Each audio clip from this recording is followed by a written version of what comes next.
All right, people, we're back. Victory and Vices podcast. Me, Rory Spooner, James Veck, back again, Reese Hendley, and as you can see, a very, very special guest. Probably our most famous guest to date, Mr. Iain Hume. Thank you, Iain, again for coming on. As we just discussed, you're not long out of bed. It's a bit of a time difference between here and Canada. There's a million different ways we could approach this interview, and we were so excited when I was emailing you. I was saying, like, we're buzzing to have you on, and we can't wait to have a chat. So I was thinking, where do I start with Iain Hume? Like, there's so much I want to discuss. But I suppose the best thing is, modern day Iain Hume. How are you? How is life, thus far with everything that's going on in the world? I guess like everyone else, frustrating. I'm in that transition, aren't I? So I'm towards the end of playing and moving into the other side of the game and trying to kickstart a little business with my brother. And then the next lockdown hits and it's like, all right, well, let's see what we can do. And these Zooms, honestly, this is what we're doing right now. We're running like fitness sessions through Zoom, and we're doing it for men, women, kids, whatever, anything that's kind of sports specific. So we're trying to pass on a bit of the knowledge that I gained over the last 20 years pro, and obviously time before that, and how the game's evolved. So like since I started, we used to fitness was running, and now it's a lot more specific. So we're trying to pass that on to people, and just frustrating because we had it all sorted, and not sorted, but we had it moving in the right direction, and we locked down again Boxing Day. So we're kind of stuck in the virtual world right now. Yeah, it's interesting times, isn't it? I mean, I see a lot about America on the news, but I haven't seen too much about Canada. From a COVID standpoint, what's it saying out there? Is it sort of rampant, or is it dying down a little bit now? It's not as bad as the UK. But the thing is, we're having problems with the vaccine at the moment, to be honest. With Pfizer and Moderna and all that, they can't get enough in. They're promised deliveries and all that, and we're coming up short, and they're bringing in less and less and less every time they're bringing in delivery. And I think that's the most frustrating side, because you could do all you want with the protocols and go get tested and do everything that they ask you to in the government, but when you're not getting the vaccines, and that curve, even though you're stopping the curve going higher and higher, they say the only way out is the vaccines, and we don't have the bloody vaccines, so we're kind of stuck. So it's frustrating, the same as it is everywhere else. But Canada, I think when the first one came out last year, I think they were pretty sharp to get on top of things, unlike Mr. Johnson over there. I know I was there when the first one came around, so we didn't say, oh, we're going to do something. We're gonna lock down in 2 weeks, so pretty much go and do what you want for 2 weeks, and then we'll stop. They're pretty sharp here with it. They stop it pretty sharply, and I think they not had many deaths over here. They've obviously had plenty of cases like everywhere else in the world, but it's I can't say it's under control, but it's a lot better than what it is over there. Yeah, no, it sounds like it. In fairness, you struggle to get pretty worse than what we've had so far. Going back to what you were saying, obviously you've got the business you're setting up. Am I right in thinking that was is it the Limitless coaching? Is that the one you're referring to? Yeah, it's so listen, everyone knows I'm a footballer by trade. My brother's a footballer by trade. Everything we've gained, we're trying to pass it on. And like, I want to be a coach. Like, I'm not saying that I'm going to be a soccer school and camps and academies coach for the rest of my life, but I want to be a coach. I want to move into management eventually. If I get as anywhere near as good as I was at football, then I'll be content with myself. But it's just a stepping stone, and it's just a time to pass on the knowledge I've picked up and the experiences I've picked up, and trying to move, especially where we are. We're in a small town. I say small town, small city, about an hour and a half south of Toronto. It's not a soccer city. It's not. It's notorious for hockey. They love their ice hockey here. So we're trying to curve that out a little bit and try and add in football for them. And we can do that, then I think we've won the battle. Yeah, I saw I was Googling Iain Hume, and Canada's biggest exports, and there was maple syrup, hockey, and Iain Hume. So you're around third in the list from what I gather. So don't know who the hell is that. My mum's one. I think that's my mum's list. You're a pretty big deal by the sounds of things. I wouldn't say I'm as big as I'd possibly have liked, but Yeah, I've had a great career, and I think I've got to be up in the top 10 for amount of professional appearances and all that. So listen, for somebody who loves the game to have done it for as long as I bloody did, I've not done too bad, I guess. Yeah, no doubt. Just touching upon obviously the coaching side of things, you've mentioned that that's something you'd like to do, and that would be incredible if you could sort of get to a very good level. You're with is it the B license now, the Canadian B license? What are the next steps for you in terms of the coaching side of things? Well, I did my UEFA B license in Wales, so I did that in Newport with the Welsh FA, which was it's a brilliant program. Like I did the express one, so it was kind of a microwave one where we just did it in the space of 8 days. And that was great, and great learning for me, because as much as I played the game, coaching it's a different animal completely. So doing that, and then I've got my Canadian B, so eventually I'm going to want to move on to my A, which I think is probably going to have to be, realistically around next Christmas. I'll try and get on a course there. I ideally want to do it in both. I want to do the Canadian and the Welsh. So because they're different pathways, so they're different sort of directions of how they coach. But it's definitely something that's interested me. It's like I said, it's a learning curve for me, but it's enjoyable, and I'm just looking forward to getting back into I can't be out the game for too long. Like, it's frustrating the hell out of me. So, with your former clubs as well, the likes of Barnsley or Leicester or clubs like this, I mean, would they have sort of a helping hand in there in terms of getting you into a role, or would they look at you potentially for coaching options and things? If you had the correct licenses and things. I have no idea. To be honest, it's a weird one, because as many of the teams I've played for, I've not spent massive amounts of time at them, apart from Tranmere.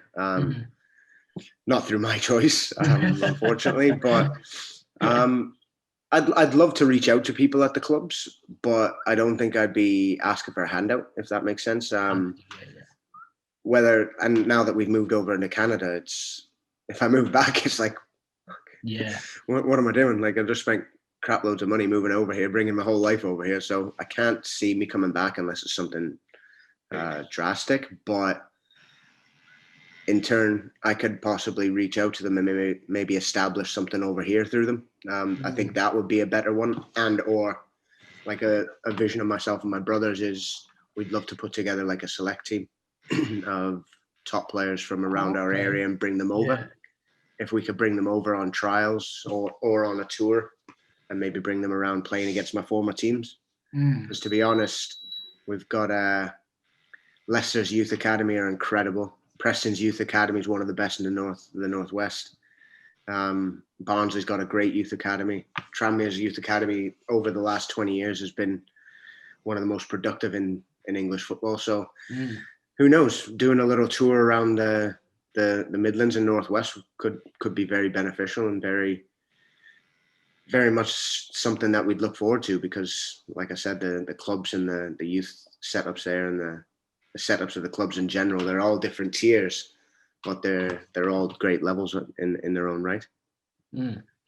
Yeah, no doubt. Going back to obviously touching upon the coaching side of things, I suppose the logical step would be maybe something within the MLS or the Canadian national team. Again, obviously with you being relatively high profile in Canada, doing your coaching badges, has anybody from the MLS clubs or the national team reached out and said, would you like to do some stuff with us? No, to be honest, it's one of those. It's, even though we're in the North American League in the MLS, we're very much run under the American rule. So like our owners we have a massive ownership, but our owners they've all Americans, majority American players, and American setups, and even the national team. The new coach has just come in. He's got a great circle of coaches and like setup, and who knows down the line. Like, I can't say that. I'm still young as far as coaching. I've only been here. I've only been doing it for 6 months. So for me, I want to start out low. I want to start out and learn my trade. And for as long as I've been in the game, I'm still a baby when it comes to coaching. So I don't want to jump in the deep end right away. I think I'll dip my toes in a little bit and learn. I'm starting out local here with my local team. I'm taking control of the men's program here, so that I'm playing. I'm not putting up. It's amateur. It's amateur, but I'm playing as long as I bloody can. So so I'll be coaching myself. First name on the team sheet, yeah. Oh yeah, 100%. Now I'll be taking throw-ins, goal kicks a lot. Yeah. But no, I'm just learning. So down the line, I can't say where I want to be. I think that'll change as I learn a little bit more, but definitely enjoying the coaching side of things right now. So who knows, in a couple of years, see where I'm standing, see how I've taken to it, and we'll go from there. But it's exciting times for me, and me and my brother are enjoying doing it, and I'm getting him involved in doing his badges a little bit more. So he'll hopefully be up on his B in the next year or so. So we'll see how it goes. Yeah, the tour is a brilliant idea in terms of giving the young Canadian kids exposure. I'll be honest with you, my knowledge of Canadian football is relatively slim. I mean, obviously there's you and Alphonso Davies. If I was to Google the top two, I mean, it would probably be you guys. In terms of the sort of young Canadian players that we might look out for, I know obviously Alphonso is, he's a generational talent. The guy's a freak, like it's just ridiculous. Yeah. But who else is there from a Canadian standpoint we should be looking out for in terms of players? Well, a young striker, Jonathan David. He just signed for Lille from Ghent. Yes. He was rumored to be coming over to like some Newcastle and clubs like that. There's still rumors now because he's started banging them in France now in their top of league, and he started banging them in there. There's still rumors that he could be coming out. I think last rumor I heard was Arsenal. Okay. Which would be a great one. I think in general we've got a really good young side. Like a lot of them are playing in the MLS.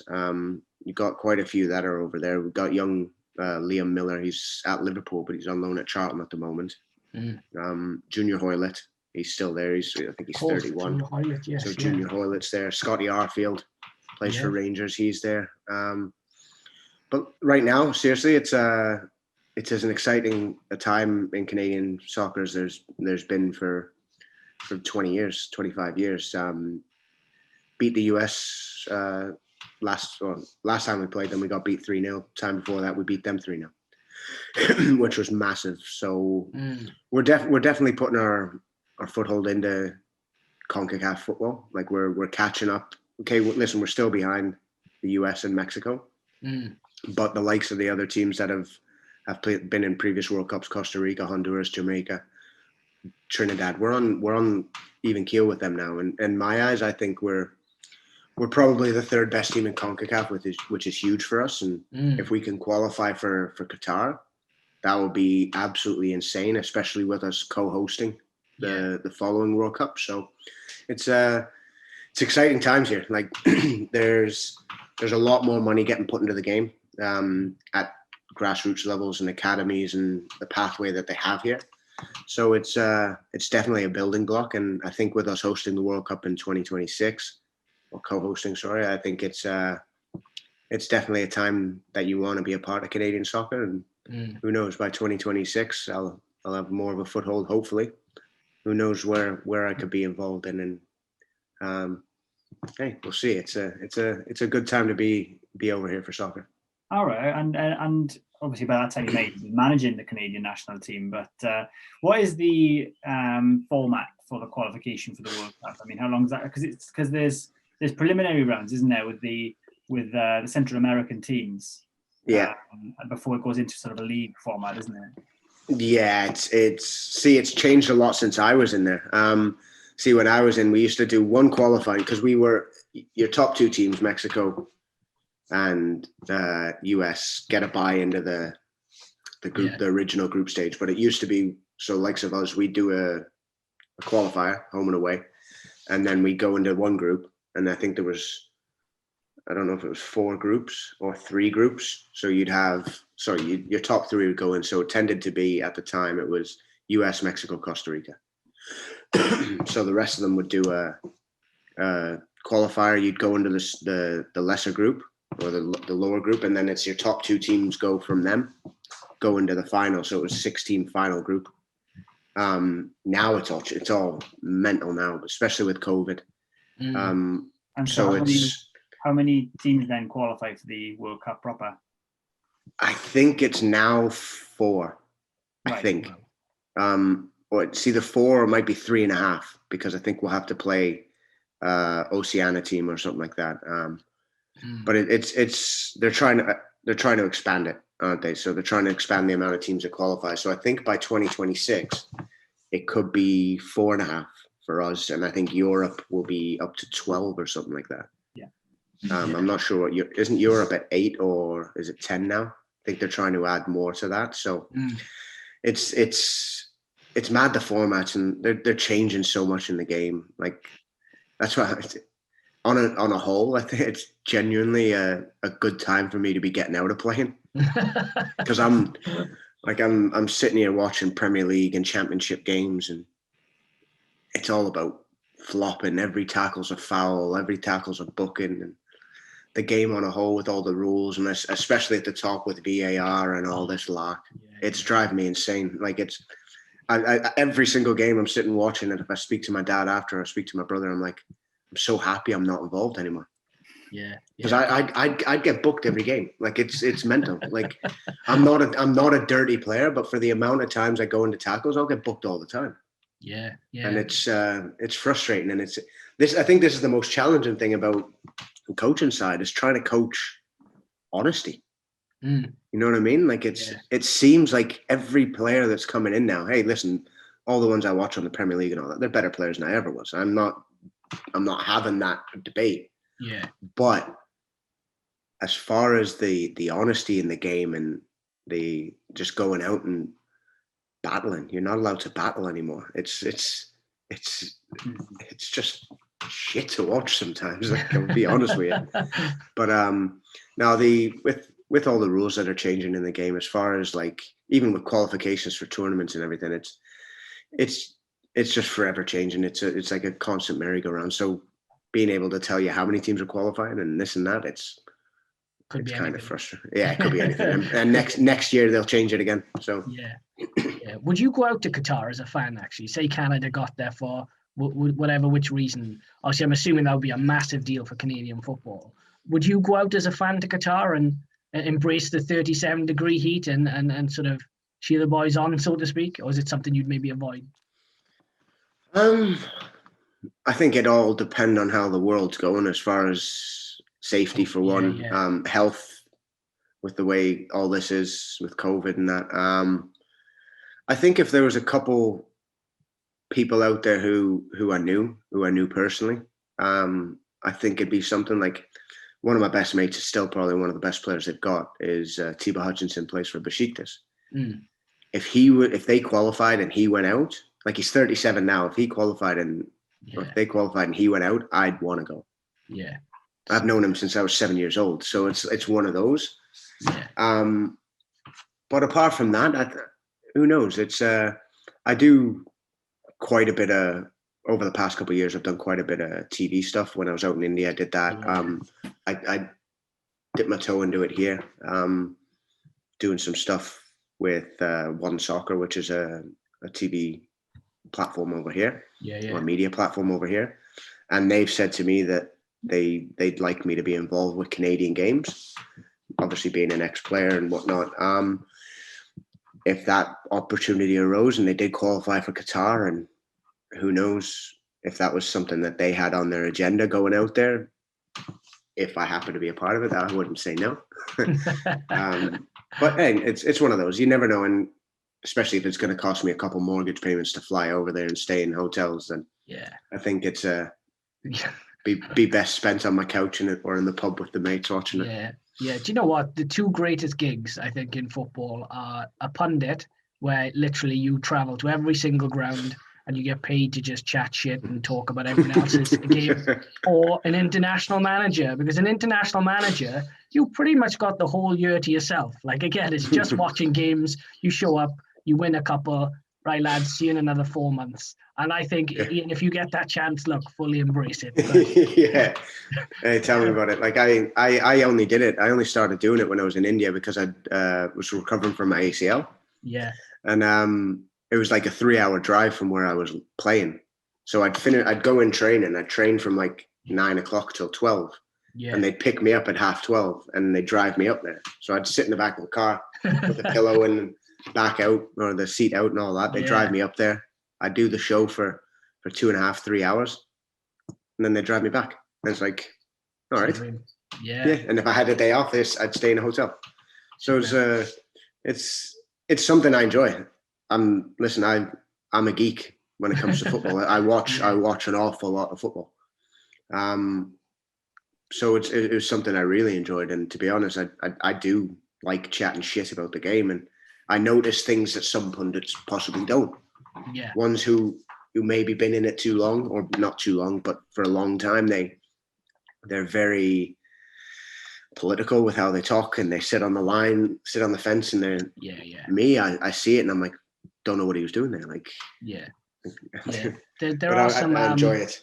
Yeah, there's some watered down opinions, shall we say, especially on some of the bigger platforms. You'll see ex-Liverpool players that don't really like to criticise Liverpool managers, and ex-Manchester United players then that don't really like to criticise a Manchester United manager.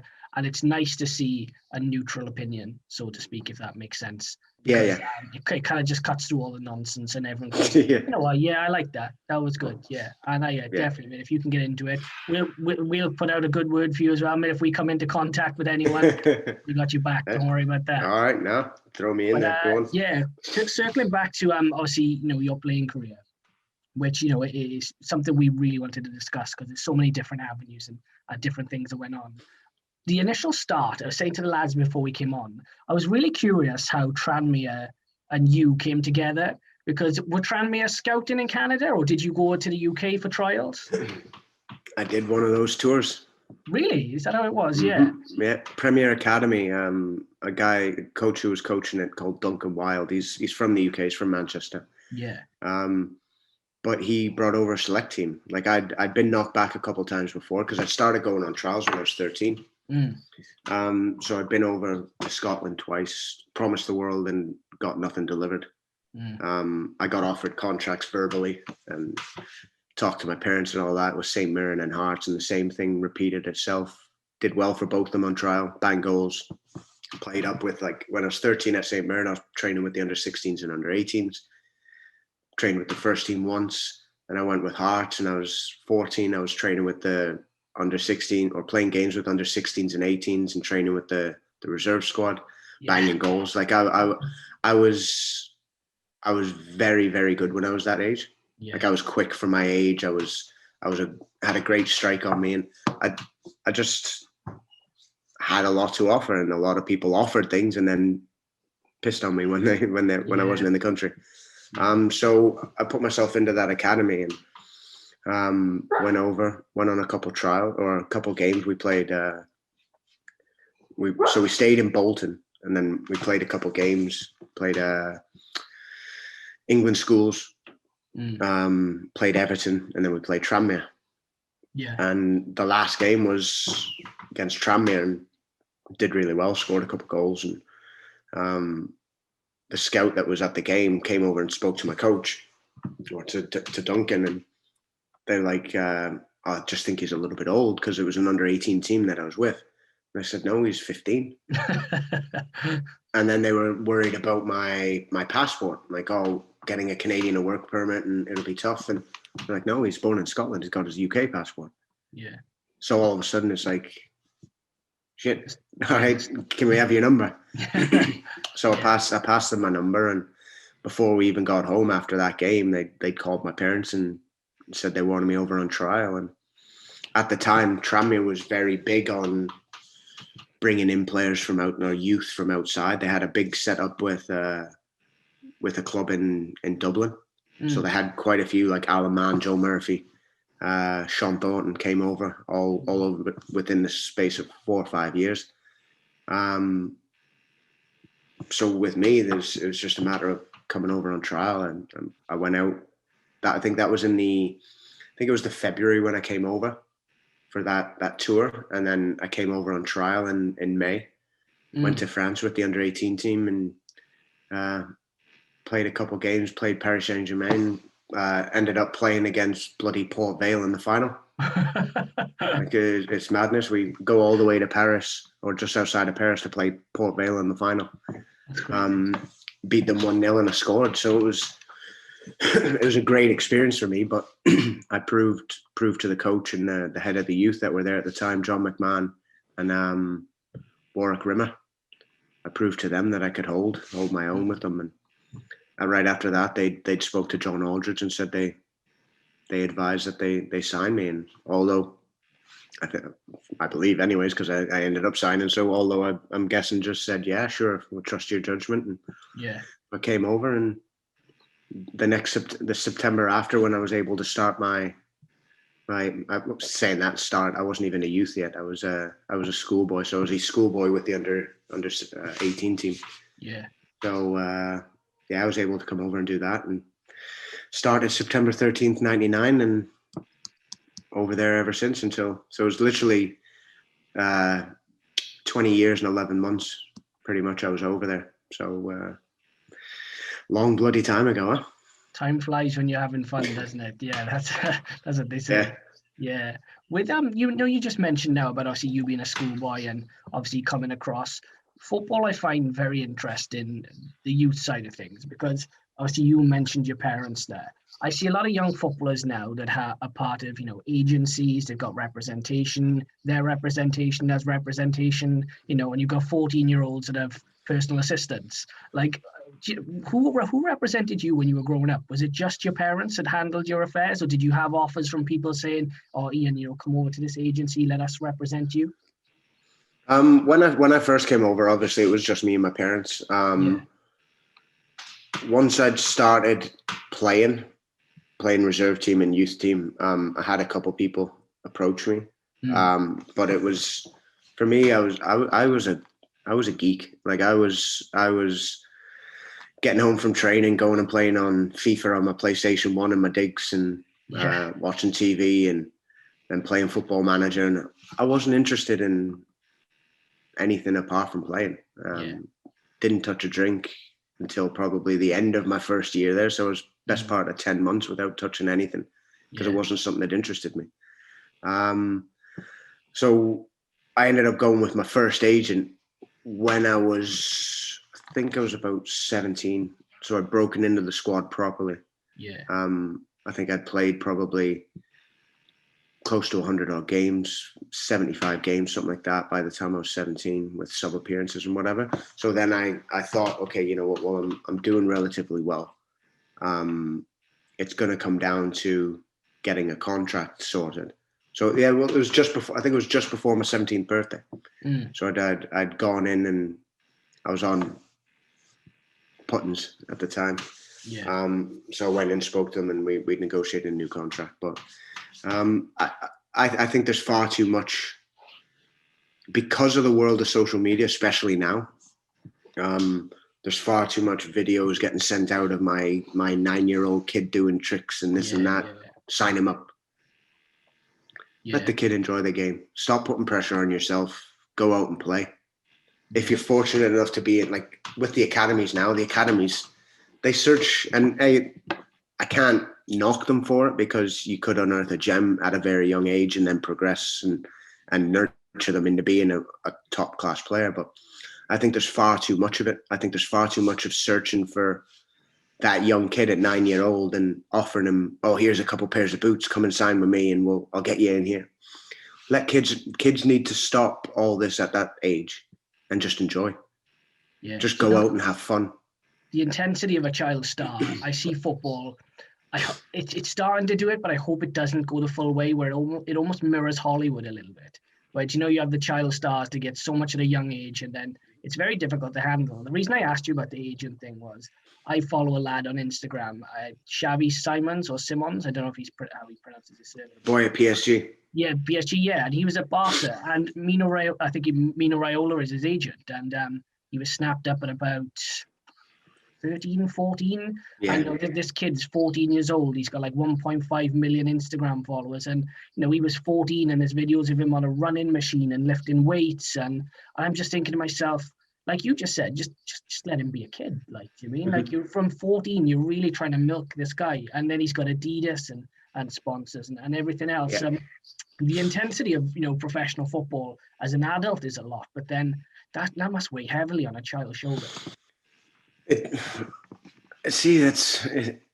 think that's where everything's going wrong. I think they're making it into a job for kids at a young age, and it's wrong. I've said it through my whole career. As soon as I start treating this as a job, it's the time to start finding the exit, because it's the love of the game that should get you going. Listen, it pays the bills, it gets you here, there, and everywhere, and whatever.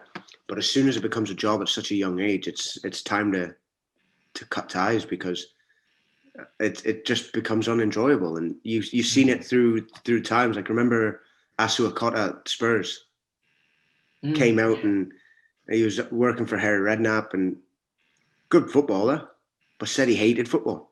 Yeah, I only do it because I'm good at it. Well, that's all fair and well, but like, you're 28, 30 years old when you were saying this. Got kids that are 14, 15-year-old starting to say that. I don't really enjoy playing anymore. Like, that's because you're too much too quick. And when you're saying that about the child star stuff, you see it every day in the Premier League. Oh yeah. All these players, like, you think through players' careers who were some of the best in the country. Probably on, like, Stevie Gerrard and Alan Shearer and Frank Lampard. Okay, they were on their way out as the money was piling in. Yeah. But do you think Shearer was on over 100 grand in his career a week at any point? Possibly was. Like, I don't know what he was on. Yeah. But you got the lads, like, you look at the boys at Chelsea, like your Abrahams and Hudson-Odoi on 150 grand a week. Yeah. Couldn't lay Shearer's boots. Like, like, that's the truth of it. And like, Man City they've got kids. Hey, listen, incredible talent, absolutely incredible talent. So I'm not knocking the talent that they've got and how good they can and possibly will be. But you're giving them 100 grand a week, 50 grand a week. Do me a favor, let them earn it. Yeah. Give them 20 grand a week, which I still think is extortion for kids who haven't played a Premier League game or a professional game in their lives. They're on 20, 25, 30 grand a week. But let them bloody earn it. Let them go get an appearance. Give them 50 grand appearance bonuses. Like, if that's what you want, if they've earned that appearance, give them 50 grand for it. Yeah. But hearing, like, Phil Foden, incredible footballer. Yeah. Like, for me, I think he's a molded Jack Wilshere with a little bit more finished product. He's technically class. Yeah. But the guy's going out and he bought a house for his mum for like £2.5 million at 18-year-old. Yeah. Jesus Christ, at 18-year-old, I'd had 150 appearances and just bought my first car cash for £6,000. Yeah. I thought it was amazing. Yeah. Like, it's just, the game it's just mental with the amount of money that's getting thrown at people. And I think it takes the sort of love out of it. I think it then becomes, oh, well, where can I get more money from? Piss off. Just fucking be a footballer. Yeah. Like, that's the way, like I said, I'm a geek about football, and I did it and I still do it because I love it. Yeah, but it's interesting. Now money's taking over. The money takes over, because we had Matt Smith on. Matt Smith he's a Welsh international, and he was at Man City. He came through their academy. I think, where is he now? It's Doncaster, is that where he is? Yeah. I think he's at Doncaster, yeah. And I never actually asked him about that, because I remember reading before about Marcus Rashford, and Marcus Rashford, I think, is about the same age as Matt Smith, give or take maybe a few years. And I read somewhere, and again, I might be paraphrasing, I might be wrong, that when Marcus Rashford was about 13 or 14, Manchester City offered to buy him a house. And I just remember thinking, wow, how cool would that be, in one sense, to be mortgage free at 14? But on the other hand, how mad is that you would actually own it? Do you know what I mean? Like, it's just, I don't know, it's crazy. It's Football Manager. It's literally, it's a video game for some of these high rolling owners. Yeah. And like, when Abramovich first came in, that's exactly what it was. It was, who can I buy? like you change the cheat codes and the editor and who can I bring in to make my team the best team in the world and just throw money at people. And it is, unfortunately, they do that for a 13, 14-year-old kid. And what happens if he shits the bed at 16? Yeah. You just spent 500 grand on a house or 300 grand on a house or whatever. Like that's the thing. They don't, money is not an option. And that's the thing that's frustrating is it's taken over people's perception of how the game should be played. Love it. Love being a footballer. I think with the academies, I mean, like you touched on a big issue there with young people obviously being paid the amounts of money that they are, and perhaps their motivations are wrong. But also the fact that they have to work so hard at such a young age, and rather than focusing on the football side. What I'd say to that is, with the sheer amount of foreign players coming to the Premier League, or just clubs within the football pyramid at a young age and moving over from abroad without their parents or what have you, then perhaps the lads that are local, the lads that are from the UK, perhaps they feel they need to work harder to be able to get those opportunities. Whereas back perhaps when you were coming through the academies, perhaps there was less people coming over from Europe and South America and these other places to provide that competition, especially with the kind of flair and talent those types of players have. Yeah. What I'd also say is, with the sheer amount of money that's gone into football at the moment, the amount of money being pumped into academies and things like that, perhaps these players almost have a right to ask for money to come out of it. If the money's being generated for them, essentially, perhaps it's only right that they have a share of it. Yeah, I think down the line, if they've put that work in, but don't give an 18-year-old kid 100 grand a week. Yeah, I know. Give an 18, like I said, for me, and it was the same problem they had with, was it the Spurs and West Ham's when they were buying all the young players. Bostock, but John Bostock is actually a standout name. Yeah, well, Bostock, you had Rio Coker, you had Zamora, when they were all bringing in as men, Michael Dawson, Andy Reid, all that. When they brought in the teams to try and we're going to try and develop the UK footballer. And they were throwing money at them like crazy. And these guys are like coming in at 19-year-old in Rolls Royces and like Aston Martins and whatever. And like, it's just mental. Like I like when I signed for Leicester, I drove into the car park in my Vauxhall Astra with a rusty bonnet and pulled up next to Range Rovers and Bentleys. And I'm like, it's insane. Like I found it literally mind boggling. Yeah. And it was like getting blood out of a stone to buy my first Mercedes. So it was like, but yeah, I don't know whether it takes away the determined, like, I don't quote me wrongly on this. Like, I don't know how each individual player trains, but when you see kids getting thrown money at them like that, they're obviously going to say yes. But I think they should make their contracts more incentive based and make them earn that. Like, you want that Mercedes? Okay, you go make 5 appearances, you're getting 50 grand. You can go and buy that Mercedes. I think that's how they need to have a cap on basic salaries and maybe incentive based going forward. Because like you look at it and you got like they were, I say world-class players. I don't think they were at the time, but like Alexis Sanchez and whatever, making 500 grand a week, and Özil sitting on, like, everyone applauding Özil for supposedly giving up some of his payoff when he left Arsenal last week. Yeah. But he's been sat on 200 or 350 grand a week for the last 18 months, twiddling his thumbs. Yeah. The problem is the problem is with the youngsters getting so much money as well, as it's probably going to get worse and not better. And you sort of, but yeah, it is probably going to get worse. And it's, if they don't, if you should talk about young players getting offered a lot of money, getting offered houses, sponsorship deals and stuff like that. It's, some clubs are thinking, if we don't do that, this up and coming prospect, somebody else is going to do that. Or if City don't do it, or United are going to do it, or Madrid will do it, or Barcelona will do it. So it's like a dog-eat-dog world, isn't it? Because you want the situation to improve. And I absolutely agree with what you're saying about incentivize them, they can earn it, but further down the line when they've proven that they're the right to earn it. But then if one club kind of morally does the right thing and says, we're not going to do this, we're not going to give this 14, 15-year-old £100,000 a week because they don't deserve it, then another club will probably come along and do it, won't they? And then they might 100%. We'll miss out on this gem potentially, and that's the catch-22, I think, isn't it? Yeah, well, that's the thing. Like, it's easy for us to sit here and say, well, I think they should do this, but if you think Cristiano Ronaldo, when he came through at Lisbon, if Man United didn't pay that £18 million to bring him to United, somebody else would have, and you lose that player.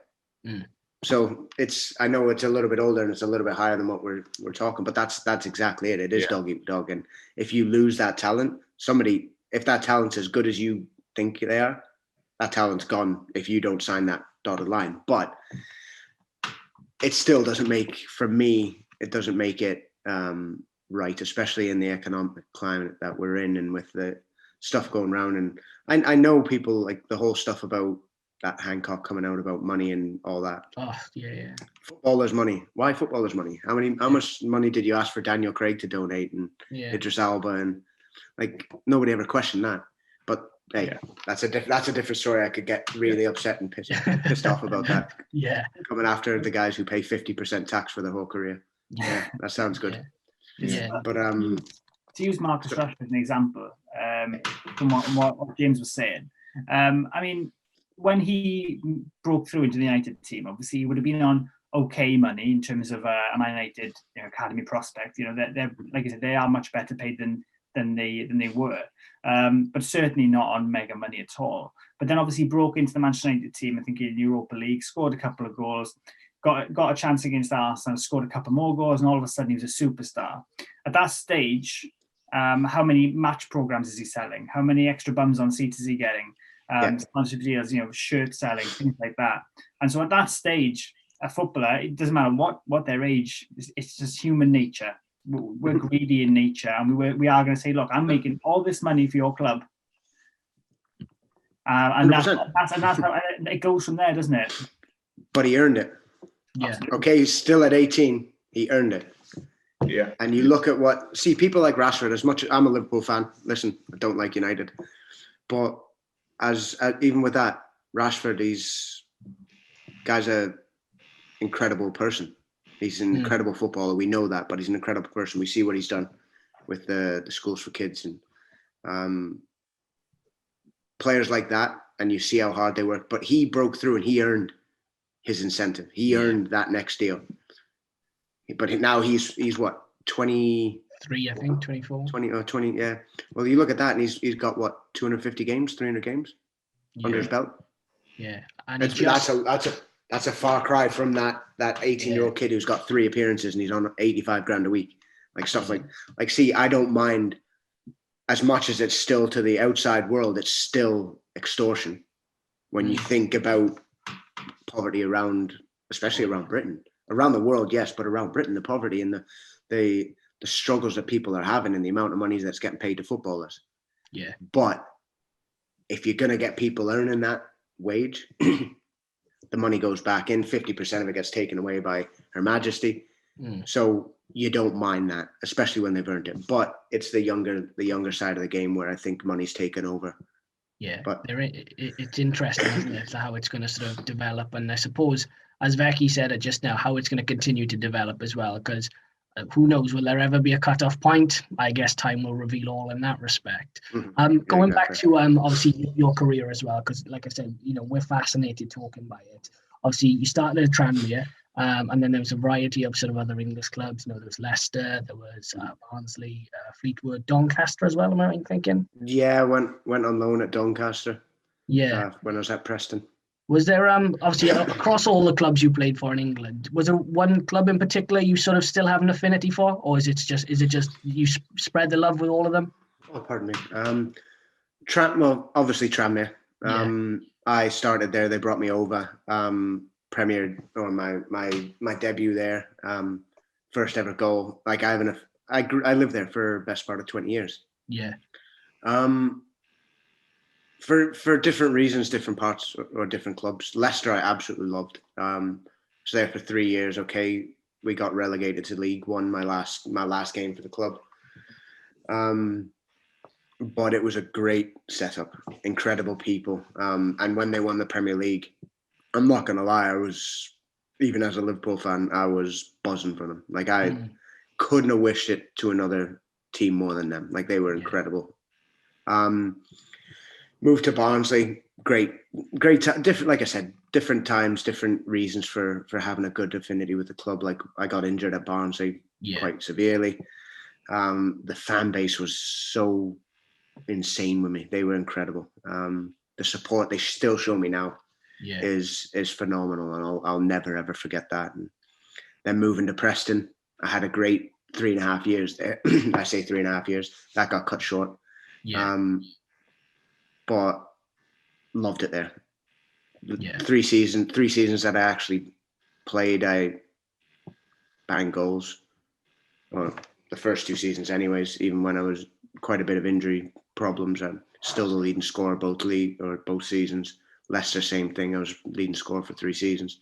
And then Doncaster winning League One was incredible, especially because of the circumstances where I was sent out on loan. Go from leading scorer to not wanted and needed, which baffled the hell out of me. But that was Graham Wesley for you. But yeah, so went out there and won the league with Donny. Incredible circumstances, incredible group of lads. Probably one of the most enjoyable seasons of my career. Just fun, like enjoyed playing, training. Dean Saunders was, he was a laugh. Like, guys' banter's class. It was childish sometimes, but it was brilliant. It kept you smiling and kept you enjoying the game. Yeah. Do you know, I wanted to ask you obviously about going back to the clubs that you played for. Was there a particular club you had a chance to sign for that you didn't and you maybe regret now? Was there one particular club that maybe came in for you that you should have joined, do you think? Not really, no. A couple times when I was at Tranmere, there was a couple times that Preston came in. And even when I was at Leicester, Preston came in. Okay, I finally got there in the end. Things could have been different for me as far as my career, possibly, because if I'd have gone the last time that Preston tried to sign me, they had Neil Miller, Chris Brown, David Nugent. They had a strong team that went into the playoff finals. So if I was there, I'm not saying, listen, I'm not being daft and saying, oh, if I was there, we'd have gone up. But if I'd have been there, who knows? You know how one thing changes the way the future works out. So if I was there, who knows? We maybe would have gone up, and then there's my chance in the Premier League. Yeah, it's easy for me to say that. I think one thing I wish would have happened. Well, a couple of things, but I'd have loved to have played abroad a bit earlier. I played 2 seasons in Spain, and although I wasn't at my best when I went out there, I know if I'd have gone over when I was younger, I'd have really made a good career for myself there. Yeah. But also playing in Canada, I'd have loved to have played here. I'd have loved to have come back and played for Toronto or Montreal or Vancouver. Preferably Toronto, being where my family live. I think that would have been the pinnacle, and that would have been perfect for me, just to play in front of my family. And obviously, they'd not seen me since playing properly and regularly since I was 16. Yeah. So that would have been amazing. And I think that's probably not one of the downsides of my career, but I think one of the most frustrating ones, that being a Canadian international and playing the amount of games I had and scoring the goals I have, that I never really got anything. Which you know what though, you still live the rock star life though. Like, I envy it, that's traveling to all these different exotic locations and like you said, loving the job you do and banging goals in the top corner. I was just saying to the lads before we came on, actually, I was watching one of your goals. It was Leicester versus Watford, I think it was. where you're on the half turn and you spin. And I was showing Becky actually as well, and you ping it in the top corner. And I was saying, if he was Brazilian, he'd be, Huminio. They'd be like, oh, what a goal by that guy! It was a hell of a strike, And definitely got the Brazilian teeth. looking one of those, looking country Mr. Eds there. There's a few. That game I was actually proper pissed off with, because the 2 seasons before I'd been leading scorer and me playing up front with Matty Fryatt and whatnot, and then Martin Allen came in and I played right wing that game, and I was raging. I was playing, but I was doing what I can to get up front, and it just dropped for me and I pinged it in the top corner. I was buzzing, but I was still raging. I'm not a right winger. There's a few goals. I scored a couple really important ones for Tranmere. Love the FA Cup. Scored at Bolton away in the first minute of extra time. So we went through, won on extra time against Bolton. Went next round, we played against the mighty Swansea with and Andy Robbo and Trunds. And that was when it was the Lee Trundle bandwagon, where he's incredible. The guy, that's when he was doing all the showboating and all that stuff. And I think he cracked his eye socket or something and broke his nose, and he came with the mask. And they came up to us, and everyone was just concentrating on Swansea because they were lower league than us. And all of the Tranmere fans showed up to the game with masks on and all that. And, I scored the winner against them the next round as well. So that was the year we got to the quarterfinals and played against Millwall when Millwall made the final. That was 2 great goals. Like you said, I scored a couple in India that were a bit special. I as far as technique and whatever, my goal in India that I scored it in the semi-finals, was probably the best goal I've ever scored. It was just perfect. Into the striker, flick around the corner, back, comes around the corner to my strike partner, he lays it off, and I hit it left foot volley. It was just a perfect goal. And listen, a goal's a goal for me. Don't get me wrong, when they look nice, they're incredible. But I've scored a couple free kicks, I've scored a couple long rangers, left and right foot, and it all means the exact same as if it gets kicked off your face and goes in the back of the net. So it's one of those.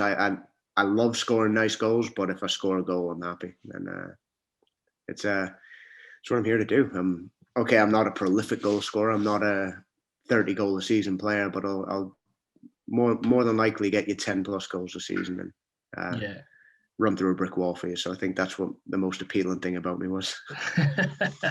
You mentioned about going out and playing in Spain and these places. I actually meant to touch upon this with you, really, because I was having a look at obviously your career path, and it follows a bit of a strange trajectory. Once you get to around 2014, 2015, that kind of time, you're out to India, then you're off to Spain, back in England, then out to India again. I mean, your agent must have been doing backflips trying to get you these moves. No, I sorted them pretty much.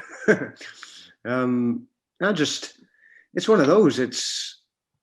The game has changed that much, and regardless what you've done in the game, I got to 30-year-old and played 500 odd games, and I was irrelevant. Scored 100 goals, I think it was about 115 goals in English football, and I was irrelevant. That was actually it. By the time I went out to India, I was first time in my career I'd been out of contract. So I'd always been on contract and then sold or whatever. But yeah, coming up to 30, I was irrelevant. And so I just said to my wife, we were sitting down talking about it, and I said, listen, I can't be doing with this. This is just, you're seeing, again, I revert back to a club would rather spend, 10% of a kid's wages from a Premier League club who's never played a game on loan than sign a 30-year-old player who's got 500 games. So I was like, you know what? I need to get away from this. When I went through the whole summer, and I just got to a point, and I just said to my wife, I said, listen, I'm not even asked about the money now. It's just fulfillment, so to speak. Yeah, well, just being wanted. You know what I mean? Or being given an opportunity. Like nobody was even saying, "Oh, come in on trial. Let's see how fit you are." Not a thing like that. That was the thing. It just frustrated the hell out of me, to be honest. And I just got to a point where I was like, I don't need this. I don't need this headache. And when the opportunity to go out to India came up, it was just well, let's see what they say. So I got in a conversation with them, and I sorted it myself. So I pretty much sorted it and then passed it on to my agent for the final details. I spoke to them and just, I was like, you know what? It's not great money, but I go out in August, I'm back for Christmas. So it originated, the first 3 seasons where you were literally there for 3 months. So I'm like, what do you think? My wife's like, if you want to do it, do it. So I went out there, and I didn't expect it to be what it was. I didn't know a thing about the leagues. Didn't know a thing about fan base out there and where they were. And I just landed on my feet because I was in a state that's football daft. So I went into a draft and I got drafted, but the state that I played in was just mental, like absolute adoration for football, like just crazy. And 60,000 fans every home game, and wearing bright yellow, and just an incredible atmosphere. And I was just fortunate I landed in a team that was a British mentality. So with David James, Jamie McAllister, Stephen Pearson, Michael Chopra, Trevor Morgan, who old English coach, he was the assistant, a couple of Aussie boys, or an Aussie boy, a couple French. So we were in a mentality that was based around British football anyway. So I kind of landed on my feet, and then I only scored 5 goals that year, but played bloody well. Like got to the final, got player of the year for the league, and just propelled me to what was to come. And ended up moving on to the champions. They beat us in the final in 95th minute, 1-0. Ended up moving on to them, played 2 years there at Calcutta. And again, that was a different thing for me. It was a Spanish mentality. So they were sistered with Atletico Madrid. So did a preseason in Madrid. You played against Spanish teams in preseason. You go out there, you train a Spanish pathway, like the way they train, the way they do all their sports science and everything. And it was incredible. And that's what got me into Spain, was the co-ownership from Atletico Madrid. So I went to Atletico de Calcutta for the first season. We lost in the semi-finals. We were a bloody good team. Like that, for me, I still argue with pundits out there and whatever, I still think that was the best team we had, or that I've seen in India, most complete. And then I had a great season for them that year, and they wanted to keep me on for the next season. So to give me a bit of a taster, they're like, well, we'll sort you out in Spain. So I ended up going to play in the 2nd division in Spain, and it was an eye opener for me. It was hard because Spanish coach, but I signed out in Spain, and then I went on and signed the next year in Calcutta. So it worked out. And then the same thing the next year, did well. We won the trophy, and then I signed another 6-month contract in Spain. And I really wish I'd gone or had the opportunity to go out there. I wish my network of where my agent was looking when I was 25, 26, I wish that network was a little bit bigger than what it was. If it possibly was, and who knows, I might have come out to Canada, I might have gone out to Spain or France or something like that. And I really wish that had been a part of my game, because I find, even though it's a lower standard, I learned the tricks of the trade in Championship and League One, and I learned how to play the game properly. But I added so much to my game being a part of a Spanish setup, and so you add my British mentality about my work ethic and kind of never say die. You add that to the technical side of the game, because I like to think I'm relatively good technically, especially with the basics. I think going out to Spain at a younger age would have been a potential massive one for me. But hey, easy for me to say that now. Yeah, that's interesting that you pointed out Spain, because I was looking through the list of clubs, and obviously I went India and Spain, and I was thinking that's a strange route to take. I was going to ask you about it and touch upon it because it's really interesting. I watched the clip of you and I think it was Rowan Ricketts talking about Indian football, and I won't lie to you, I came away and I felt a little bit ignorant, because you were mentioning how big it is and how passionate it is. And me and Becky were talking about this earlier, because me and Becky, we work with people that have gone out to India to work. So they've come back and they've said, they're cricket crazy and they love the Premier League, but at no point did they ever mention the Indian League. It never came up in conversation with anyone. And then obviously listening to you and Rowan Ricketts talking about how passionate these people are and the massive crowds, why does it get no exposure in the West? Do you think there's a particular reason? I genuinely have no idea, especially considering Indians have a massive population in a lot of countries, like the UK, Canada. They're the two biggest, I think, apart from the UAE. I think USA and Canada and the UK are the biggest Indian populations in the world outside of India. Like India's got 1.4 billion people. Like I don't think people realize how bloody big it is. Yeah.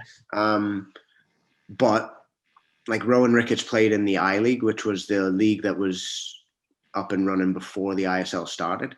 Yeah. But the ISL, okay, they haven't got the heritage clubs like the I-League has, because the I-League's been going on for a lot longer.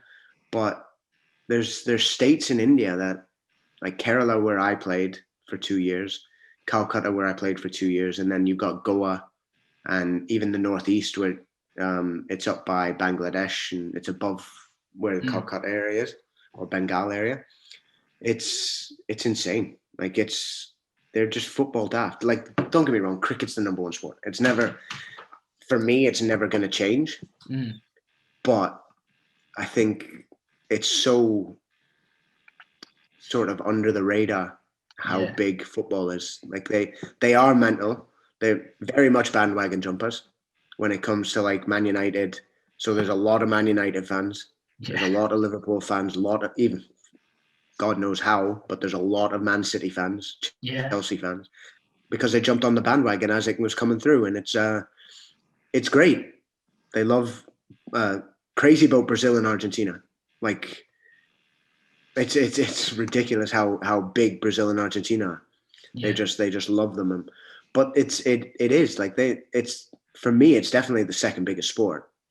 It's never gonna really catch cricket because that's their national pastime and everything. But it's huge. They've got such a big following, and the only thing they're missing is the investment. They're getting it a little bit now. Like the City groups just bought the team in Mumbai. Yeah. So now you have Melbourne City, Mumbai City, Man City, New York City. So that's going to help, but they need other teams to do the follow suit and do it in other states. And I think once COVID settles down, I think you're going to get every club's going to have full houses for quite a while, because even if they're struggling, because fans are missing it. Hey, it's something me and Rowan sat and talked about it off air as well. Just about the experiences and talking with the presenter and all that, and nobody knows. Nobody really knows about it. And see, I'd love to. It's weird. I know you've probably had people trying to do it, but if you wanted somebody to go around and talk to people around India and go through the areas of India which are less represented in the media, I'd love to do something like that and walk around and just talk to people and fans and whatnot, and just see their perspective of how people see it, because football out there is huge. It just doesn't have the financial backing, and I think that's what's stopping it from becoming mainstream.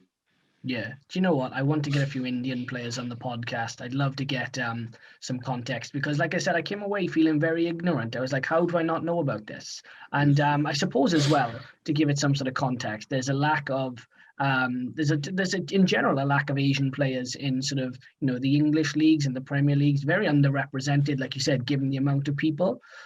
So I'd be very interested, to get some Asian players on. Who are the biggest Asian players out there right now, or in India, so to speak, I suppose? Well, they've got their god. Their god right now is Sunil Chhetri, who's the country captain. I think he's third highest currently, or might even be. He might have even passed Messi for international goals. But he's definitely second or third active footballers for international goals. So Sunil Chhetri is huge. They've got a couple of young boys who've come through who are massive, especially. It's something that they see is massively important as your social media. Sahal Samed, he's, funny enough, he's with my agent. Very good player. Sandesh Jingan's vice captain, big centre back. Played with him a couple of years. There's quite a few, and they I'm not going to lie, they have some very, very, very good young players. Yeah. The problem is they've got a natural talent and natural physique where they're on par. And they've just never been coached properly. So they maybe started getting coached at 16, 17, 18. Yeah. So they've never been brought up being coached with sort of parameters of where they need to be and what they need to learn and how they need to do things tactically and whatnot. But it's getting there. Like, that's the thing. The investment now, especially through the ISL, is starting a lot more on grassroots. So I'm thinking, I know it's easy to say it, but in 5-10 years, you'll have a lot more consistency as far as players coming through. And I think hopefully, like, I'd love to see them break not the rules, but change the rule about descendants of India. Yeah. Because obviously, with it being such a big population, you've got Yan Danda at Swansea, you've got Danny Batt used to be at Wolves. He's at Stoke, or is it Stoke or Middlesbrough now? He's at one of the But they're people of Indian origin, and they're not allowed to play for India. It's bizarre, isn't it? It's mad. It's like me being like, I played for Canada, but I still kept my UK passport, and I was born in the UK and whatnot. Yeah. If that happens, they've got a lot of players around they've got players at Bayern Munich. They've got a lot of players around Europe who are doing well. I think hopefully that rule changes, and once the European players break into the setup with the national team, I think it'll change. Yeah, India, obviously, every time I turn on the news, India's on for some sort of political reason right now. So clearly, India is governed by politics. Going back to your career, obviously, we touched upon all the clubs. The one big thing we wanted to talk about as well was the head injury. As of today, now the Premier League have introduced concussion substitutions as well. So that's with effect as of now. The injury, like, we were watching it earlier on because we would have been relatively young, obviously, when it all happened. So we wouldn't have necessarily seen that firsthand. But even now, we were still quite shocked by the actual nature of it, and the fact it was only a booking is still crazy. Talk us through that incident. Obviously, you were playing, and it was Chris Morgan of Sheffield United. Is that correct? Yeah. Hand on heart, because obviously now you probably know this better than us. Do you think that was an intentional elbow? 100%. 100%. It was, yeah. Listen, let's not be naive, and I'm not going to protect anybody's egos and their feelings, because, listen, he's a centre half, I'm a centre forward. It happens.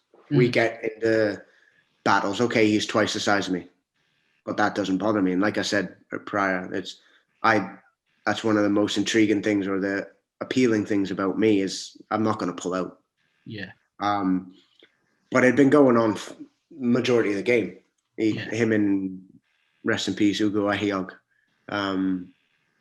they've been smashing me everywhere, to be honest. And I'd spoke to the ref about it, and he wasn't getting protected or anything. But Bobby Assels played that ball, and I had no right to go for it. I was never going to win it. But Morgan's tried to hit me. He's not. Listen, I'm not an ass. I'm not one of those people who says, "Oh, I can't believe he's done that." Listen, he done it. He tried to catch me. Yeah. He didn't mean to do what he did, and I'll defend him on that.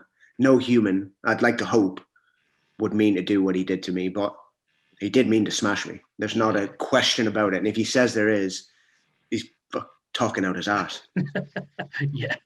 But it's part of it. It's part of the game. It happens, and I'll defend him on that. He's not meant to cause the injury as. Yeah. I'd like to think. But 100% he's meant to smash me. Yeah, the game is the game, like you say. You're gonna get how should I say, the dark arts that manifest itself at times. I mean, given the severity of it, because obviously reading about it, you went home, and again, obviously head injuries seem to have been it's been a blind spot for the Football League for a long time. Is it? Did you speak afterwards, you and Chris? Was it like an apology offered that you accepted? Nothing like that? No. Well, before we go to that, the protocols changed the week after. Oh, really? Originally, the protocols changed the week after that happened.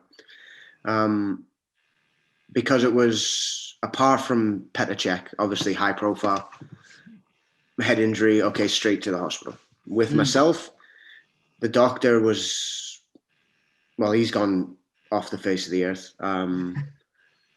He just said, oh, it looks like concussion. Go home, be careful, blah, blah, blah, blah, blah. Whatever. He's definitely been struck off by the sounds of things. I've not spoken to the doctor once since my injury. That's shocking. Like that just tells you enough. But yeah, protocols changed the week after. Our lads played against Notts Forest the week later, and an innocuous challenge between somebody and Rob Kozluk, one of our fullbacks at the time, got cracked in the face, and straight to hospital, like directly, like not even a question, straight in. And I think he had a hairline fracture, but it was straight because it was. But he got it. I think it was in just below his eye and his cheekbone. Yeah. Straight to hospital, head injury. Crap. Let's go. And the problem is, like Andy Durso, the only reason he gave a yellow card for it was he wrote it in his report as a challenge. Blah blah blah. Our Simon Davies spoke to him the week later, and he says, "Well, how come you didn't send him off?" Or he goes, "Because if I did," he goes, I could get subpoenaed if it goes to court. Andy Durso was a shit referee. I'll throw that out there now. By the way, he was trash. Well, I bumped into him a couple of years later, and I said, "You're still a fucking dickhead. You still owe me one." Funny enough, it was actually in India. I bumped into him. Really? Small world, isn't it? Yeah, I said, "What the fuck are you doing here?" He come to ruin my day again. But yeah, protocols changed right away, and okay, now they've gone on to next level stuff. Obviously, a lot more high profile when somebody in the Premier League does it, and Ryan Mason. Yeah, Ryan Mason's a big one, actually. Well, who's Iain Hume? Ryan Mason's done the exact same thing. Yeah. So let's change things. But no, going back to it about Chris Morgan, I got a text 8 months later when I made my debut. Made my comeback against Gainsborough Trinity in pre-season. Good to see you back. Hopefully we can sit and have a beer over this one day. Yeah, cheers, pal. I'm alive. Wife and kids are good. But no, it's one of those. I didn't expect anything. I didn't know him. He never came in to see me or anything in the hospital. Water off a duck's back, to be honest. I'm not bothered. But again, I'll still defend him and say he never meant to do what he did. Yeah. To the extent he did. Meant to do what he did, sorry. But yeah, shit changed a year later. 8 months later, I was back training after 3.5 months, back running after a month and a half. Just kind of a stubborn bastard, to be honest. Don't want to. You're tough as nails. I'll give you that, mind. I'll give you that. That's a hell of an injury to come back from. Yeah, daft. But it's the only thing I know. No education. Left school at 15.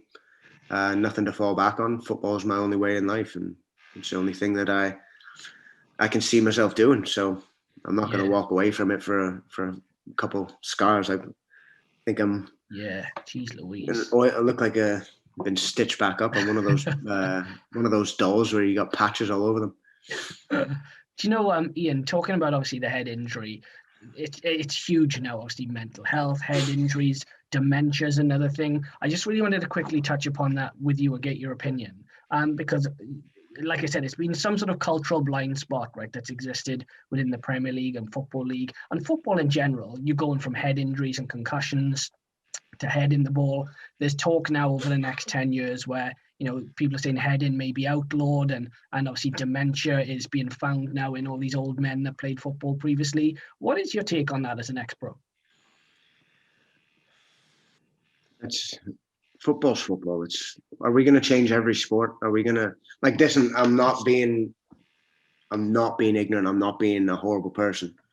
Listen, the stuff that's gone on in the past and the illnesses and the more cases of dementia that are being found, it's horrible. And I can only imagine what the people are going through and their families. And I was actually reading somewhere that with the balls that they've got now, they're equally as likely to cause problems because of the no stitch, the lack of leaking, and but listen, I'm a footballer. I'm not a scientist. I don't know how these things they're going to develop over the years. Listen, I've headed the ball a million times in my life. It's not every single person. It's not every player who's ever headed the ball is going to get ill, take these illnesses and ruin their families' lives. It's not everyone, and I'm not being horrible about it. It is something that's ideal to be looking at and how we can curve it, but changing football on a whole. Are we going to play futsal? Is it going to be a weighted ball where the ball can't go above head height? I've literally just through COVID problems, I've literally run training sessions there where you can't head a ball, and games. I'm running games where the game's gone. You can't play football without heading the ball. Yeah, I'm with you. It's just the same. And I'm not being ignorant to it. I'm not that person. It's horrible that people and their families and they have to go through these illnesses down the line. But where does it stop? Do we just outlaw sport? Do we stop ice hockey from checking? Does rugby end up being flag rugby, where you have to pull the flag out their pants? Yeah. No, and that's not me joking. That's me being serious. It's true, yeah. At what point do you stop? At what point and where do you stop? And listen, football is football. There's got to be ways of generating technology that stops it without putting on helmets, without putting on this and that. That was the thing when I came back from my head injury. The doctor asked me, "Oh, do you think you should try one of the helmets that Petr Cech's wearing?" I said, "No, not a chance." Yeah. I'm like, "No, it's not. It's not me. It's not the way the game's played. If that's the case, then I'd go and play American football and put on one of the big bloody helmets." But even there, they found with American football, the equipment causes more injuries than anything else. Yeah. So if you do that in football, the exact same thing. Is that going to materialize? Yeah. And I just find people are, and a lot, and again, I'm not being horrible. It's a lot of people are generating these new polls and these new findings only to counteract people that have done things over the years and to become relevant. Yeah. And it's always the same way. It's in every walk of life. Oh, jabs are great for you. Jabs are bad. Vaccines are great. Vaccines are bad. Oh, well, they've said this food, if you eat this, it's going to make you feel incredible. And then the next week you got somebody saying, "Oh, if you eat too much of that, it's going to make you ill." Piss off. Seriously, you guys have all these studies and research platforms and things you've done. And I understand that you're doing something to be relevant. But I think if you change too much in the world, it's going to become a dull place and everything's going to be done on technology.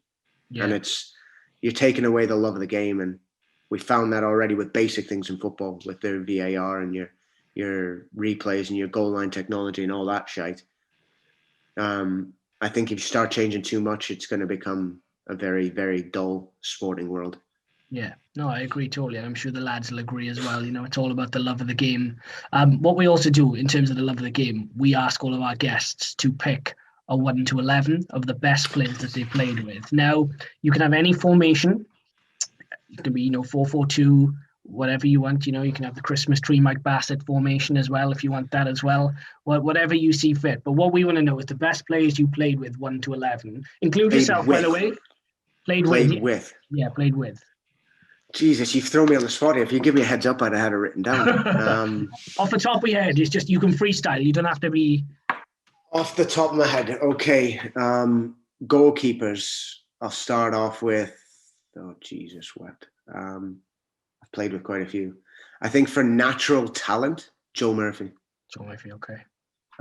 Incredible with the ball. In modern day football, when he was 20 years old, if he'd have been in the game now, he's got a ping like Edison. Yeah. Right back, Ryan Taylor. Yeah. Left back, Gareth Roberts. Okay. Centre backs. I'm guaranteed I'm going to miss people out here. Centre backs, I'm going to go with, just for the way he plays the game, a guy played in India with Sandesh Jingan. Yeah. He trains and plays the same way every week. And then I'll go Clint Hill, left centre back.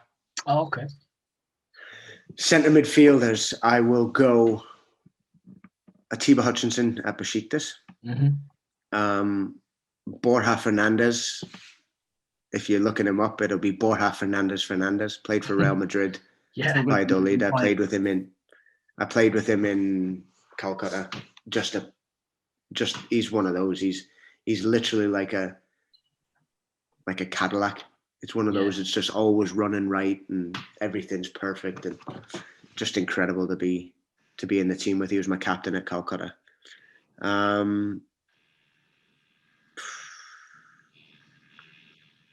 I'll go for Julian de Guzman. Played for Deportivo. So it's Jonathan's big brother. Yes. So I grew up with him. Up front. Oh wow. You can put yourself in, mine. Feel free to put yourself in. No, I'm not. I'll be the coach. I'll be the up and coming coach for this team. Matty Fryatt. Yeah. Buzzed off him. Me and him were a hell of a partnership. Jesus, you've done me, yeah. Only played with him a short period of time and he had a few injuries, but one of my best partnerships as understandings, Neil Mellor. Okay, yeah, very good player. I had a very good understanding with him at Preston. We only played probably 3 or 4 months together, but most enjoyable. And I know I'm going to get lambasted by mates for missing them out, but I'll go. Jesus, I'm thinking of a wide player who can. Oh, Jason Kumas. We've got to put Jason Kumas in there. Oh, yeah. I'll put him in my number 10 role behind Neil Mellor and Matty Fryatt. Yeah, Kumas is a very good football player. One of the most underrated for natural ability, but one of the most underachieving for natural ability that I've ever seen in an English game. Yeah. Phenomenal. I read a great article about him a while back, actually. Maybe I'm paraphrasing, but am I right in thinking he lives in Cyprus now? He's gone way off the grid from what I gather. There was a Wales Online article about him, I'm sure there was, and they talked about how he's very media shy. He doesn't, he cannot be found, basically. And they have to go to the ends of the earth to find him. I actually think he still lives on the Wirral. Is it? Really interesting. But he's had family problems and whatnot. He is off the grid. He's always been off the grid. And whether this goes on air or not, he's one of the one that got away. Yeah. I think he played Premier League, achieved everything that he possibly wanted, but he should have had so much more. Yeah. He should have been at a top 6 club. He should have been dominating Premier League. He was that bloody good. Yeah. But money got to his head, possibly. Gambling problems, drinking problems, possibly. Yeah. I just think he should have achieved so much more, and I think that's the most disappointing part of it. Is I wish I had half of what he had. Yeah. Nothing worse than wasted potential, is there? Yeah. But hey, listen, he's still played 400 odd games in his career. It's not like he's not played football, but he should have been a lot more mainstream. He should have been a household name across the UK, and for that reason alone, I put him in there because he was phenomenal. Yeah. I'll throw you in a coach as well, Brian Little. Oh, okay, yeah. Brian Little at Tranmere got the most out of me. Him and the one I had in Calcutta, Antonio Habas, them two got the most out of me. Loved it, and I'll be their apprentice assistant. But yeah, I probably missed a lot of players out there. I could have easily put Ian Goodison in there that I played with at Tranmere. Yeah, but I only played with him for about a year and a bit. But yeah, I could definitely give you a hell of a team that I've played against, I think they'd be a lot more world class. But I've played against some good players in my career and played with some good players in my career. Nothing I look back at and think could have done more. Hey, listen, there's regrets everywhere, but I did everything to the fullest. Ask you the best player you played against, if you want just one. Nesta. I'm going off names. I'm not going off. You're going off. That's a big name to throw. I wasn't expecting that at all. That has blindsided me. Roberto Carlos, Nesta, Materazzi, Elano, Anelka. Going off. This is just in India. Yeah. India was insane. There's Trezeguet, Robert Pires, Del Piero. Yeah. Insane. Like I've fulfilled like a football manager dream going out to India and playing against players that I thought I'd only watch on telly. That's incredible. So it's one of those, like, shaking hand, playing against John Arnorisa, being a Liverpool fan, and obviously playing against Luis Garcia. Yeah. Played with Berbatov. That's a big one. It's not. Is it not? Incredible. He was incredible years, but he was incredible years before, but completely not asked out there at all. Really? Oh, really? Wow. Yeah. But in the same breath, Wes Brown came out at the same time, and what a guy. What a guy. Seriously. Yeah. See, you know what? I'll put Wes Brown in there. Sorry, Sandesh Jingan, you're coming out my team. Wes Brown's won Champions Leagues, and what a humble person. Yeah, he comes across as like a nice guy. He's just common. Listen, not when I say common, I don't mean like council estate common. He's just a good guy, genuine bloody person, and I still stay in touch with him now, and for what he's done, and he came out there and just bad knees, whatever, trained as much as he possibly could, and just a great lad. So again, Berba and him in the same team, and you have chalk and cheese. Yeah, that's interesting. Yeah, that's a really interesting comment. That is. I wouldn't have expected that. Well, like, sort of, maybe I would have. I suppose. You wouldn't have? Yeah. Did you not watch him?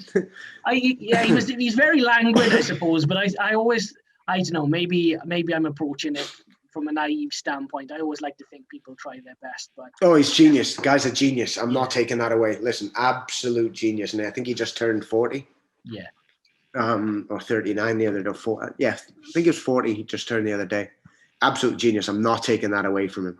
Like, I've watched him for years when he was at Spurs and when he moved to United, and then he went to Monaco. And I scratched Fulham off it because I watched him at Fulham and he wasn't anywhere near what he was the other ones. But what a genius! But Jesus wept. What a lazy git. Yeah, I suppose he had nothing left in the tank then, did he? Use that for money by the sounds of things. He was playing midfield. Wanted to play midfield. Yeah, come on. I want to play goalkeeper. I want to go play there and play goalkeeper. Yeah. Just showed up and did what he wanted. But yeah, it is what it is. But yeah, that's the teams I've played, players I've played with, played against, and the ones I've had the most joy with. I'm not saying they're the best. Yeah. There could be possibly better players, but the ones I've enjoyed playing with the most, and whether it be national team or in club football, it's been blessed to be able to do what I've done for the last 20 years. So to be able to tell some of the stories I've done over the years, not a problem. Love it. Yeah, it's been a privilege, mate, to listen to them as well. Clearly, you've done it your way, and as you say, through the highs and the lows, you've remained very blessed, and the fact that you still love the game is, a big plus point as well too. So yeah, mate, thank you obviously for coming on. We really appreciate it as well. Like I said, we were so excited about this interview and having a chance to sit down with you. Lads, was there anything else you wanted to bring up very quickly just before we let Iain go? Yeah, I just wanted to ask Iain quickly. Obviously, you said you're keeping up to date on all the Championship and Premier League football. I want you to bear in mind that you're on a South Walian podcast here. Who do you think's going to win the Championship this year? I'd love to see Swansea do it. I think I'd love to see them. Obviously, I didn't like seeing them drop down, but seeing how well they brought themselves up into the Premier League originally, even when I scored a couple of goals against you the year you won the league. Ran round Ashley Williams and all that. And yeah. No, I'd love to see them back up. They play football the right way, and they've got it's a tough fan base to go down to. Even in COVID obviously doesn't help anybody. But I'd love to see you guys go back up. I think Norwich. I think I'd like to see go back up as well. But I'd like to see Preston push and try and get in the playoffs. It's a tough one for them because they've had a lot of change and they seem to have stagnated a little bit over the last, say, 8 months, 10 months. They possibly should have done more. But yeah, it's one of those. I think whoever can go up. I want the clubs to go up who I think can go up and maintain. I don't want to see a club break through and surprise people by making the playoffs and then going up and then getting their ass kicked next year. I don't want that. I want clubs who've been up and they've seen what it takes to make it, and like yourself, like Swansea, seen what it takes to be successful in the Prem and to fail. I'd love to see them learn from that and go up and be able to maintain a push to stay in the league. And I think that's a bit of a shout out from my mate Andy Robinson, who does a lot of work for. I think he's living down there now. He's doing a lot of work for radio and that. So I think I'd like to see him doing some commentating on Premier League games as well. Yeah, no doubt. We'll try and tag him in a clip somewhere down the line just so he can say hi. But lads, is there anything else you wanted to bring up? Yeah, just last one for me. Obviously, you mentioned that you were a Liverpool fan, and actually did I get your sort of take on the season this year, because it's not seemed to gone too much to plan compared to last year. They were right. It upsets me. It's like I watch every game, so we get, it's pretty good over here. We get televised quite a lot, football. So it's just frustrating the hell out of me. And teams have figured out how to come and just sit in front of the back four, sit in front of the 18-yard box, and they're doing everything they can to stifle us, and it's working. And listen, I know every team has their injury problems and whatnot, but it's beyond a joke now. And they've signed one of the Preston lads as well, haven't they? The Ben Davis. He's my old boot boy. Really? Yeah, Davo's my old boot boy. It's if you look back along, there was a couple of things posted the other week or the other day when he signed, was me congratulating him on his on his championship debut. Oh, okay. Or it wasn't championship, League One debut for Preston. So I was like saying, I'm buzzing to see my old boot boy Ben Davis make his debut, and then for this, and it's just incredible. And what a guy! He's a great. And I'm not just saying this because he's playing for my club now, and he's just a great kid. Like he's 25-year-old. He's probably played 250 odd games. Question marks. I love listening to the media about the question marks of, oh well, why have they gone and done this and this and that and whatever. Did anyone question when Everton signed John Stones? Okay, no. He was a little bit younger, but nobody questioned it. And then he went on to be a £50 million player. Ben Davis, I'm not saying he's going to be a £50 million player, but he's no slouch. He's captain Preston. He's been at the club for a long time. He's played a lot of games. He's come up through the ranks. He went out to York and whatnot. He's come back up, went to Fleetwood, went on loan, earned his stripes. And he knows he's not going to go and play unless he gets a chance and grabs it with both hands. But he's got the making of it. 6'2", 6'3". Great left foot, nice on the ball, relatively quick for his size. Doesn't look it. And he's got a good head on his shoulders. And I think that's the biggest thing about him, is he knows he's not going in there to play every week, but he knows he's going to have to go and earn his keep. And I'm buzzing for him. Long-term deal at the Premier League champions. Well done. Like I think he was half expecting to go to Celtic. Yeah. I don't know if he was going to sign a Bosman for the end of the season and go to Celtic on a free. But then when the champions come walking in and saying, "Hey, listen, buddy, you want to come here?" Yeah. I think, and it's only 40 minutes from his house. It's ideal for him. And hand on heart, it couldn't happen to a better guy, and I hope to Christ it takes off for him. I hope he hits the ground if he does get the chance. Yeah, we wish him well. Yeah, he sounds like a cool guy. Right, lads, were you rounded up with everything you wanted to touch upon? Yeah. Superb. One thing we haven't done actually, and we'll do it now, is Becky, I forgot. I meant to mention this earlier on. We've got to give a big shout out to the Fox's Arms as well for actually connecting us together, because Fox's Arms on Twitter, what a guy. Like, he's always in our DMs, always trying to help us out. He's always trying to put us in touch with ex-pros. So shout out to you. Very much appreciated. Iain, again, obviously, just a huge thanks from us. Like I said, we were buzzing to have you on, mate. And, the pleasure's been all ours. So thank you for taking time out of your day to spend a bit of time with us, and fingers crossed, we can maybe do it again sometime. Yep. In terms of Iain's socials, I will put them in the description. Make sure you add him up on IG and Twitter and various other things. Get involved with us as well. Make sure you follow us too. Like and subscribe the video. And we will be back same time next week, hopefully with another guest. So we'll see you then, people. Take care. Ciao.